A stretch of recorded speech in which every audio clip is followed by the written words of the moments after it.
សួស្តីបងប្អូនទាំងអស់គ្នាថ្ងៃនេះចេញមកឡងទៀតហើយ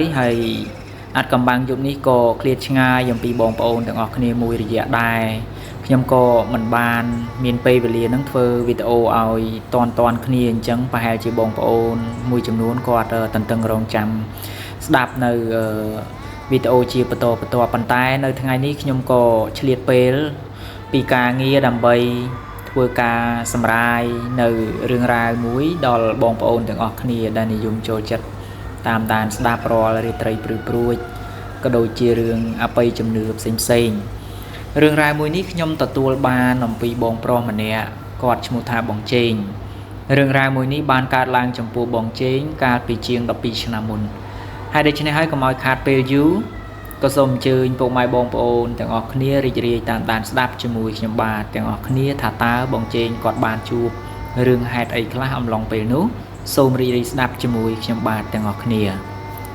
រឿងរ៉ាវមួយនេះគឺបានកើតឡើងចំពោះបងជេងអំឡុងពេលដែលគាត់បានធ្វើការចំណាកស្រុកទៅធ្វើការនៅឯប្រទេសថៃហើយបងជេងគាត់គឺជាអ្នករស់នៅខេត្តឧត្តរមានជ័យជាទូទៅអ្នកស្រុកអ្នកភូមិរបស់គាត់បន្ទាប់ពីធ្វើស្រែចម្ការហើយគឺពួកគេមួយចំនួនតែងតែធ្វើការចំណាកស្រុកទៅធ្វើការនៅប្រទេសថៃដោយសារតែនៅទីនោះកាលពីសម័យគាត់នោះគឺប្រាក់កម្រៃវាមានតម្លៃខ្ពស់ជាងប្រទេសកម្ពុជារបស់យើងហើយក៏វាសម្បូរការងារផងដែរបងជេងថាសម័យដែលគាត់ទៅនោះគឺវាមិនងាយស្រួលនោះទេដោយសារតែសម័យនោះគឺការឆ្លងចូលទៅប្រទេសថៃគឺទៅធ្វើការដោយមិនស្របច្បាប់ដូចពេលបច្ចុប្បន្ននេះឡើយគាត់មិនបានធ្វើប៉ាសពតឬក៏លិខិតឆ្លងដែនដើម្បីទៅធ្វើការនោះឡើយគាត់ថាបើសិនជាចំណាយលុយកាក់ធ្វើឯកសារផ្សេងទាំងអស់ហ្នឹងគឺវាមិនរួចខ្លួនក្នុងការទូទាត់ជាមួយនឹងប្រាក់ប្រចាំខែរបស់គាត់នោះទេអញ្ចឹងគាត់សុខចិត្តទៅតាមរយៈមេខ្យល់គាត់ថាភាគច្រើនអ្នកដែលទៅធ្វើការនៅស្រុកថៃនាសម័យនោះភាគច្រើនគឺទៅតាមមេខ្យល់គេមកអញ្ចឹងទៅគេប្រាប់គេណែនាំពីការងារផ្សេងដែលត្រូវធ្វើនៅនឹងមានដូចជាការងារកសាងការងារត្រួសដប់ត្រួសព្រៃការងារចំការដូងប្រេងការងារជាជ័រកស៊ូអីផ្សេងអញ្ចឹងទៅតាមជំនាញដែលយើងចង់ធ្វើប៉ុន្តែបងជេងគាត់ចាប់អារម្មណ៍ចំពោះការងារពូក្របស្វាយចន្ទីដោយសារតែជាការងារមួយគាត់គិតថាអាចរកប្រាក់កម្រៃបានច្រើនជាងការងារផ្សេងពីព្រោះការងារពូក្របស្វាយចន្ទីនេះគឺជាការងារម៉ៅបើសិនបើយើងខំប្រឹងធ្វើវាអាចបានប្រាក់កម្រៃនឹងច្រើនជាងការងារផ្សេងដោយសារតែការងារពូក្របស្វាយចន្ទីបងជ័យថាគឺជាការងារមួយដែលតកែគេនឹងគិតជាគីឡូយើងគាត់ថាសម័យនោះដូចជា1គីឡូ15ទៅ16បាតក្នុង1គីឡូគ្រាប់នឹងហើយកុំឲ្យវែងឆ្ងាយយូរចង់ដឹងថាតើបងជេងគាត់បានជួបរឿងអ្វីខ្លះអំឡុងពេលដែលគាត់ធ្វើការនៅទីនោះនៅពេលដែលបងជេងគាត់ទៅដល់ទីនោះគឺគាត់បានធ្វើការនៅក្នុងរោងចក្រពុះគ្រាប់ស្វាយចន្ទីមួយកន្លែងហើយគាត់ថានៅទីនោះស្រួលដោយសារតែតកែគេនឹងគេមានកន្លែងឲ្យស្នាក់នៅហើយកន្លែងធ្វើការរោងចក្រគេហ្នឹងក៏នៅទីនោះដែរវាមិនឆ្ងាយទេចេញតែពីបន្ទប់របស់គាត់មកគឺដល់កន្លែងរោងចក្រធ្វើការតែម្ដងអញ្ចឹងវាអត់ឆ្ងាយវាងាយស្រួលហើយគាត់ថានៅតំបន់ដែលគាត់នៅវាដាច់ឆ្ងាយស្រយាលពីទីប្រជុំជនដែរហើយគាត់ថានៅទីនោះមានបឹងបួអូអីហ្នឹងគឺសបោត្រីណាស់ឲ្យតែយើងមានពេលវេលាដាក់មងដាក់បកាយហ្នឹងគាត់ថាត្រីមិនដឹងជាយកទៅណាទេសបោត្រីច្រើនមែនតើគាត់ថាមានថ្ងៃមួយនោះបងជេងហ្នឹងគាត់បានទៅដាក់មងជាមួយនឹងមិត្តភ័ក្តិរបស់គាត់ហើយទៅដាក់ហ្នឹងគឺទៅដាក់នៅកន្លែងបឹងមួយបឹងហ្នឹងគឺជាបឹងរបស់តកែរបស់គាត់នឹងឯងហើយគាត់ស្គាល់បឹងហ្នឹងគឺតាមរយៈតកែរបស់គាត់ហ្នឹងបានប្រាប់ថាបើចង់ទៅរកត្រីរកអីហ្នឹងមិនបាច់ទៅអូទៅអីទេទៅដាក់មងតានឹងបឹងរបស់គាត់ទៅបានហើយត្រីច្រើនដោយសារតែបឹងហ្នឹងកាលពីដើមហ្នឹងឪពុកម្ដាយរបស់គាត់នឹងបានចិញ្ចឹមត្រីបានដាំដំណាំអីផ្សេងនៅតាមប្របមាត់បឹងហ្នឹងហើយគាត់ថាបឹងហ្នឹងធំដូចជា2គីឡូបដោយហើយ1គីឡូជាងតឹងធំមែនតើហើយសបោត្រីមែនបងជ័យគាត់ថាសបោត្រី ថា ថាគាត់ក៏ទៅជាមួយអ្នកដែលធ្វើការជាមួយគ្នានឹងទៅដាក់មងនៅបឹងហ្នឹងឡងពេលដែលពួកគាត់ធ្វើដំណើរទៅបងជ័យថាចម្ងាយពីកន្លែងគាត់ធ្វើការហ្នឹងប្រហែលជាខ្ទង់3គីឡូប៉ុណ្ណឹងគាត់ក៏នាំគ្នាជិះកង់ទៅនៅពេលដែលគាត់ទៅដល់ហ្នឹងបងជ័យក៏បានដើររកមើលកន្លែងដើម្បីដាក់មងហើយមិត្តភ័ក្តិគាត់ម្នាក់ទៀតហ្នឹងក៏ដើរមើលកន្លែងរៀងៗខ្លួនទៅនៅពេលដែលគាត់កំពុងតែរៀបចំដាក់នេះបងជ័យគាត់ស្រាប់តែឃើញមានអ៊ំស្រីចំណាស់ម្នាក់គាត់បានមើលបងជ័យពីចម្ងាយមើលចេញពីកំពតព្រៃមកមើលពីចម្ងាយហើយអ៊ំហ្នឹងគាត់ស្លៀកពាក់គាត់ពាក់អាវសហើយនឹងសំពត់បត់អានេះបើតាមអ្វីដែលបងជ័យគាត់ឃើញគាត់មើលមកកាន់បងជ័យដោយកខ្សែភ្នែកហ្នឹងមើលមកសម្លឹងហាក់បីដូចជាគិតចំពោះបងជ័យថាស្រះមួយហ្នឹងគឺជាស្រះរបស់គាត់ហេតុអីបានជាបងជ័យគាត់មកដាក់មងដាក់អីមិនសមការអនុញ្ញាតពីគាត់ចឹងណាអានេះបងជ័យគាត់គិតទៅតាមកខ្សែភ្នែកដែលអ៊ំស្រីម្នាក់ហ្នឹងសម្លឹងមកកាន់គាត់បងជ័យគិតមិនទាន់បានប៉ុន្មានផងពេលនោះអ៊ំស្រីម្នាក់នោះក៏បានដើរមកកាន់គាត់មែនប៉ុន្តែបងជ័យគាត់មើលសង្វាក់នៃការដើររបស់អ៊ំស្រីហ្នឹងគាត់ថាអ៊ំស្រីហ្នឹងដើរមួយហើយភ្នែកហ្នឹងគឺសម្លឹងមកកាន់គាត់អត់ព្រិចតល់តែសោះនៅពេលដែលបងជ័យគាត់ក៏លេចចុះក៏លេចឡើងមើល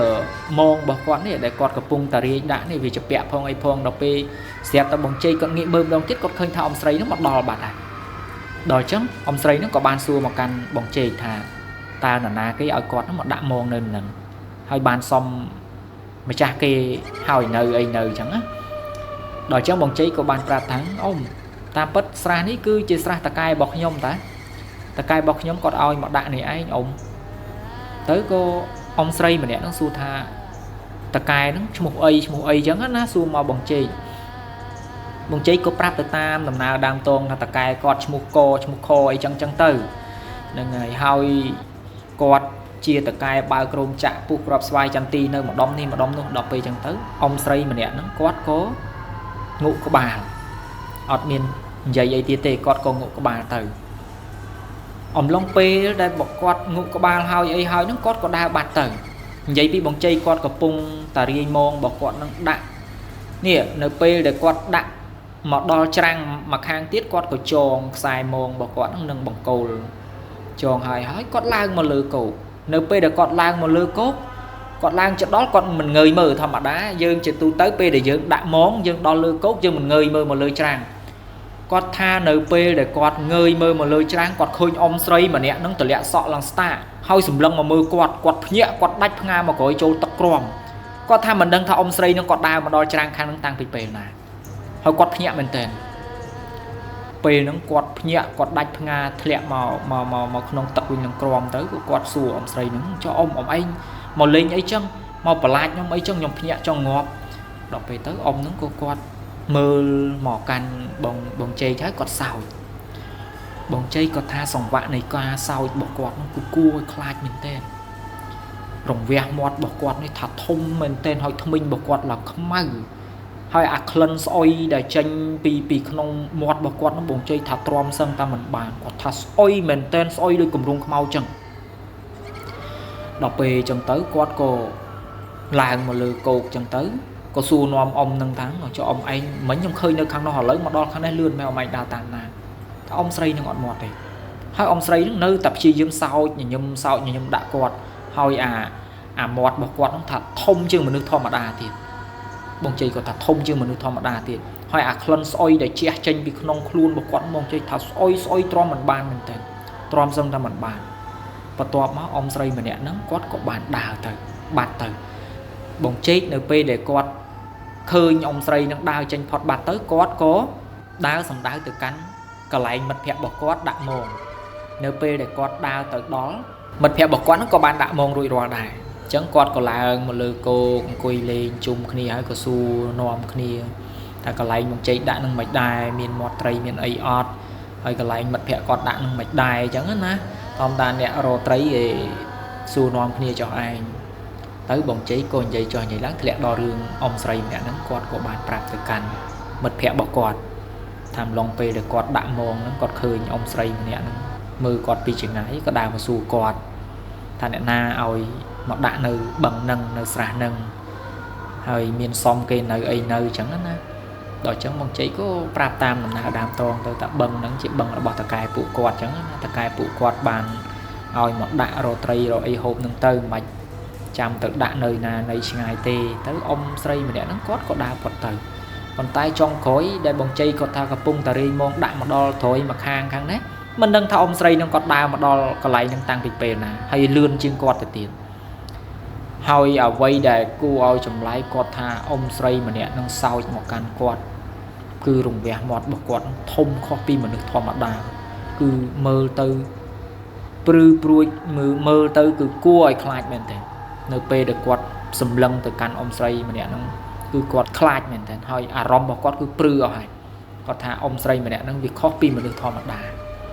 អ្វីដែលចម្លែកគឺអាក្លិនស្អុយដែលចេញពីក្នុងខ្លួនរបស់គាត់គាត់ថាស្អុយកាន់តែមែនតែស្អុយដូចគម្រោងក្បោចងាប់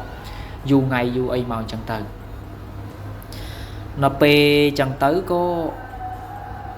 បងជេងហ្នឹងគាត់ឈឺបត់ជើងឈឺបត់ជើងធំណាដល់អញ្ចឹងគាត់ក៏បានដើរទៅបត់ជើងធំនៅពេលដែលគាត់ដើរទៅគាត់ស្រាប់តែឃើញមានភ្នោខ្មោចមួយនៅចម្ងាយប្រហែលជាខ្ទង់20-30 ម៉ែត្រពីស្រះប៉ុណ្ណឹងគាត់ឃើញភ្នោខ្មោចនឹងហើយគាត់ក៏គិតថាបើដើរទៅនោះវាប៉ះភ្នោខ្មោចគេអញ្ចឹងកាលណាតែយើងបត់ដៃបត់ជើងលើគេវាមិនល្អទេខ្លាចគេប្រកែប្រកាន់អញ្ចឹងណាគាត់ក៏ដើរផុតមកចំហៀងខាងនេះទៅនៅពេលដែលគាត់បត់ជើងហើយអីហើយក៏គាត់សង្ស័យថាភ្នោនរណាគេនៅក្បែរហ្នឹងគាត់ក៏ដើរទៅមើលនៅពេលដែលបងជ័យគាត់ដើរទៅមើលអ្វីគ្រប់យ៉ាងដែលគាត់ភ្ញាក់ផ្អើលខ្លាំងនេះគឺគាត់ឃើញរូបថតអ៊ំស្រីម្នាក់ដែលបានសួរគាត់នៅឯលើខ្នងទំនប់ស្រះនោះគឺនៅលើភ្នោនឹងឯងគឺគេឆ្លាក់ជាមួយនឹងអាផ្លាកព្រលឹងរបស់គេហើយដាក់រូបថតគាត់នៅពីលើភ្នោនឹងឯងពីលើអាផ្លាកព្រលឹងនឹងហើយទៅសេឈ្មោះចឹងទៅប៉ុន្តែមិនដឹងថាគេអានថាម៉េចទេព្រោះវាជាអក្សរចិនផងលាយអក្សរថៃផងបងជ័យថាគាត់អត់ចេះអក្សរទេប៉ុន្តែគាត់ច្បាស់ណាស់គាត់ថារូបថតអ៊ំស្រីម្នាក់ដែលនៅទីនោះគឺជាអ៊ំស្រីមួយដែលបានសួរគាត់នៅឯខ្នងទំនប់ស្រះនឹងឯងគឺជាមនុស្សតែមួយពេលនឹងហើយបានបងជ័យគាត់ចាប់ផ្ដើមភ្ញាក់ផ្អើលហើយគាត់ក៏ដើរចេញពីកន្លែងនឹងយ៉ាងលឿនអំឡុងពេលដែលគាត់ដើរចេញពីកន្លែងភ្នោខ្មោចអ៊ំស្រីម្នាក់នឹងគាត់ថាហាក់បីដូចជាវិញ្ញាណព្រលឹងខ្មោចអ៊ំស្រីម្នាក់ហ្នឹងកំពុងតែសម្លឹងមើលមកកាន់គាត់ហើយសោចដាក់គាត់អញ្ចឹងពេលហ្នឹងគាត់ឮស្នូសំឡេងសោចមកកាន់តិចរបស់គាត់ហើយគាត់ថាស្នូសំឡេងសោចហ្នឹងគឺព្រឺព្រួចមែនទែនគួរឲ្យរន្ធត់គួរឲ្យខ្លាចមែនទែនដល់ពេលអញ្ចឹងបងជ័យគាត់ថានៅពេលដែលគាត់ឮហើយគាត់ក៏បានកលេចក្រោយតិចមើលនៅពេលដែលគាត់កលេចក្រោយគាត់ស្រាប់តែឃើញវិញ្ញាណខ្មោចអ៊ំស្រីម្នាក់នឹងអង្គុយលើភ្នោបក់គាត់ហើយសោចមកកាន់គាត់និងបក់ដៃហៅគាត់ទៀតនៅក្នុងសភាពមួយគឺពិតជារន្ធត់មែនទែនគាត់ថាហោអីថ្លៃមិនចេញគាត់ថារន្ធត់មែនទែនដោយសារនៅម្ដុំនឹងវាស្បុកផងវាព្រៃផងអីផងហើយបរិយាកាសនៅជុំវិញហ្នឹងគឺវាមិនមែនពេលភ្លឺទៀតទេគឺវាម៉ោង6ម៉ោង7ហើយគឺគាត់ថាអាសំឡេងសัตว์យំអាសំឡេងមៀមសំឡេងខ្លែងស្រាកនោះក៏ចាប់ផ្ដើមយំខ្វេខ្វាក់ពេញហ្នឹងអញ្ចឹងអាទិដ្ឋភាពពេលហ្នឹងគឺថាគាត់ដើរទៅមុខសឹងតែមិនរួចកាត់រំលងនៅពេលដែលបងជ័យគាត់បានដើរចេញផុតពីកន្លែងហ្នឹងមកគាត់និយាយអីអត់ចេញទេគាត់ទៅហិតហប់ដល់អញ្ចឹងគាត់ក៏រត់សម្ដៅទៅកាន់មិត្តភក្តិរបស់គាត់ដែលកំពុងអង្គុយនៅលើក្នុងទំនប់ហ្នឹងនៅពេលដែលគាត់ទៅដល់គាត់ក៏បបួលគ្នាហ្នឹងត្រឡប់មកកន្លែងគាត់វិញហ្នឹងហើយត្រឡប់មកកន្លែងគាត់ស្នាក់នៅវិញនៅពេលដែលគាត់មកដល់បានមិត្តភក្តិរបស់បងជ័យហ្នឹងសួរគាត់ថាចុះបងជ័យហ្នឹងគាត់ឃើញអីមុនហ្នឹងបានជាតែហិតទៅហប់ម៉េះហើយមើលទៅដូចជាញញីញ័រនៅតែមានភាពភ័យខ្លាចអញ្ចឹងណាដល់អញ្ចឹងបងជ័យហ្នឹងប្រាប់ទៅតាមដំណើររឿងផ្សេងដែលបងជ័យបានជួបប្រទះអំឡុងពេលដែលគាត់ទៅដាក់ម៉ងហ្នឹងដល់ពេលអញ្ចឹងទៅស្អែកឡើងបានបងជ័យហ្នឹងគាត់ជួបតកែរបស់គាត់ហ្នឹងបងជ័យក៏យករឿងរ៉ាវទាំងអស់ហ្នឹងទៅសួរតកែរបស់គាត់ពេលហ្នឹងតកែរបស់គាត់ក៏បានប្រាប់ថាអូភ្នោដែលកប់នៅក្បែរបឹងហ្នឹងគឺជាភ្នោម្ដាយរបស់តកែនឹងឯងដោយសារតែកាលដែលម្ដាយគាត់នៅរស់ហ្នឹងគឺគាត់ ចូលចិត្តទស្សនភាពគឺគាត់ចូលចិត្តការចិញ្ចឹមត្រីចិញ្ចឹមអីណាហើយ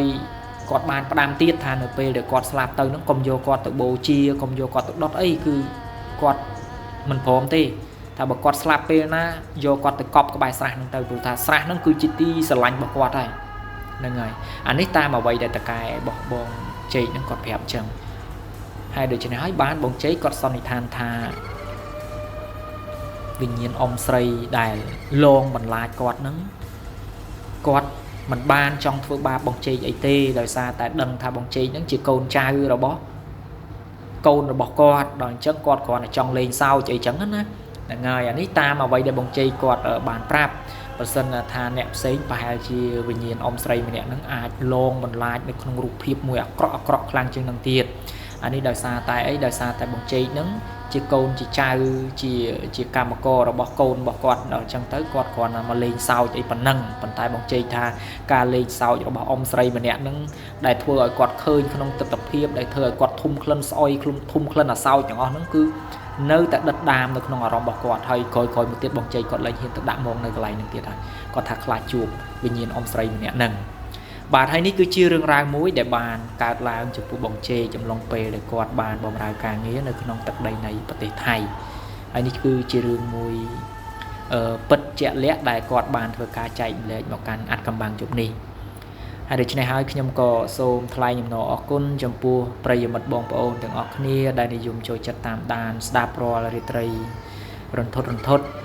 ហើយជាចុងក្រោយខ្ញុំក៏ជូនពរពុកម៉ែបងប្អូនទាំងអស់គ្នាមានសុខភាពល្អធ្វើដំណើរទៅទីចិត្តទីឆ្ងាយប្រកបដោយសុខសុវត្ថិភាពគ្រប់ពេលវេលា